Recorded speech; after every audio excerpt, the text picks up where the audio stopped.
Morning, YouTubers. What's up? Got a little Swiss Smith and Wesson here.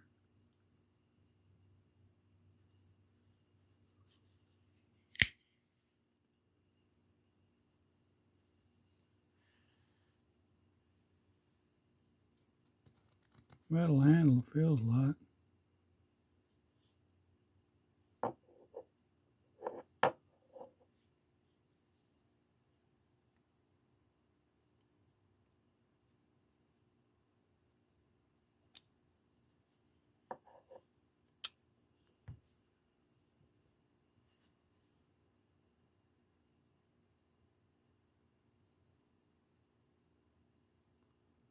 Ain't quite centered, but ain't dragging.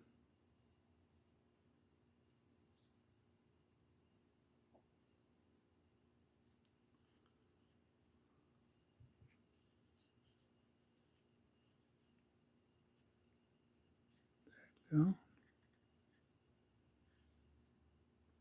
I think I measured a 3-inch blade and a 4 1/4 inch frame, so not bad. Well, folks, hope you enjoyed it. Have a good day. Stay safe. God bless you, and please subscribe. Thank you, thank you, thank you.